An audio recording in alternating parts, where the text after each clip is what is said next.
بسم اللہ الرحمن الرحیم۔ فضائل صدقات میں سے قرآن پاک کی ایک آیات کا ترجمہ آپ کے سامنے پیش کر رہا ہوں۔ اللہ پاک مجھے اور آپ کو اس پر عمل کرنے کی توفیق عطا فرمائے، آمین ثم آمین۔ بسم اللہ الرحمن الرحیم۔ اور دوڑو اس بخشش کی طرف جو تمہارے رب کی طرف سے ہے، اور دوڑو اس جنت کی طرف جس کا پھیلاؤ سارے آسمان و زمین میں ہے، جو تیار کی گئی ہے ایسے متقی لوگوں کے لیے جو اللہ کی راہ میں خرچ کرتے ہیں، فراغی میں بھی اور تنگی میں بھی، اور غصے کو ضبط کرنے والے اور لوگوں کی خطاؤں کو معاف کرنے والے، اور اللہ جل شانہ محبوب رکھتے ہیں احسان کرنے والوں کو۔ فائدے میں شیخ لکھتے ہیں، علماء نے لکھا ہے کہ بعض لوگوں نے بنی اسرائیل کی اس بات پر رشک کیا تھا کہ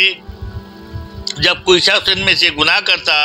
تو اس کے دروازے پر وہ گناہ لکھا ہوا ہوتا، اور اس کا کفارہ بھی کہ فلاں کام اس گناہ کے کفارے میں کیا جائے،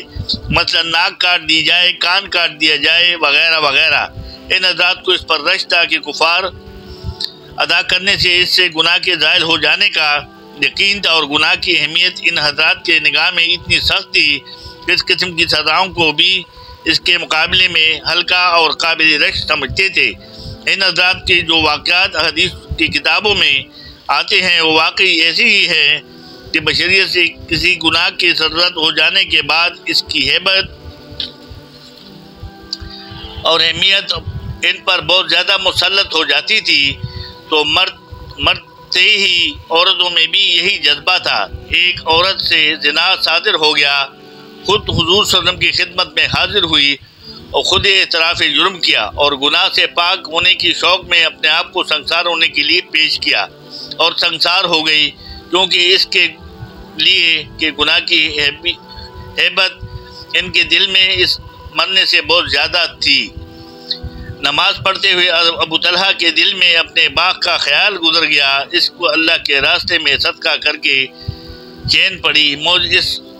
غیرت میں کہ نماز میں دنیا کا چیز کا خیال آ گیا، ایسی چیز جو نماز میں اپنی طرف متوجہ کر لے، اپنے پاس نہیں رکھنی۔ ایک اور انصاری رضی اللہ عنہ کے ساتھ بھی اسی قسم کا قصہ گزرا ہے کہ کھجوریں شباب پر آ رہی تھی، نماز میں ان کا خیال آ گیا کہ کیسی پک رہی ہے۔ حضرت عثمان رضی اللہ عنہ کی خلافت کا زمانہ تھا، ان کی خدمت میں حاضر ہو کر باغ کا قصہ ذکر کر کے ان کے حوالے کر دیا، جس کو انہوں نے 50,000 میں فروخت کر کے اس کی قیمت دینی کاموں میں خرچ کر دی۔ حضرت ابوبکر صدیق رضی اللہ عنہ نے ایک مشتبہ لقمہ ایک مرتبہ غلطی سے کھا لیا، اور بار بار پانی پی کر کی کہ وہ ناجائز لقمہ بدن کا جز نہ بن جاوے۔ بہت سے واقعات ان حضرات کے اپنے رسالہ حکایت صحابہ میں لکھ چکا ہوں۔ اسی حالت میں ان حضرات کو اگر اس پر شک ہو کہ بنی اسرائیل کے گناہوں کا کفارہ ان کے معلوم ہو جاتا تھا، اس سے گناہ زائل ہو جاتا تھا، بے محل نہیں۔ امن اہلوں کا ذہن بھی یہاں تک نہیں پہنچتا کہ گناہ اس قدر سخت چیز ہے۔ غرض ان حضرات کے اس رشک پر اللہ جل شانہ نے اپنے لطف و کرم اور اپنے محبوب سید المرسلین صلی اللہ علیہ وسلم کی امت پر فضل و انعام کی وجہ سے یہ آیات شریفہ نازل فرمائی کہ ایسے نیک کاموں کی طرف دوڑو جن سے اللہ جل شانہ کی مغفرت میسر ہو جاوے۔ حضرت سعد بن جبیر رضی اللہ تعالیٰ عنہ اس آیات شریفہ کی تفسیر میں فرماتے ہیں کہ نیک عمل کے ذریعے سے اللہ کی مغفرت کی طرف سبقت کرو، اور ایسی جنت کی طرف سبقت کرو جس کی وسعت اتنی ہے کہ ساتوں آسمان برابر ایک دوسرے کے ساتھ جوڑ دیے جائے، جیسے کہ ایک کپڑے کو دوسرے کے برابر جوڑ دیا جاتا ہے، اس طرح ساتوں زمینوں کو ایک دوسرے کے ساتھ جوڑ دیا جائے تو جنت کی وسعت ان کے برابر ہوگی۔ حضرت ابن عباس رضی اللہ عنہ سے بھی یہی نقل کیا گیا ہے کہ ساتوں آسمان اور ساتوں زمینیں ایک دوسرے کے برابر جوڑ دیے جائے تو جنت کی چوڑائی ان کے برابر ہوگی۔ بس میرے دوستو بزرگوں، کتنی زبردست باتیں آ گئی کہ اللہ کے راستے میں خرچ کرنا اور اللہ کی اطاعت، اللہ کو راضی کرنا۔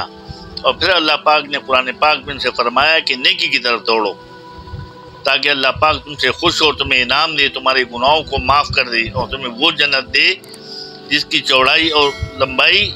آسمانوں سے زیادہ ہے، زمین کے وسط سے زیادہ ہے، جیسے ہم نے واقعات میں پڑھا ہے۔ اللہ پاک ہمیں بھی ان کے نقش قدم پر چلنے اور ان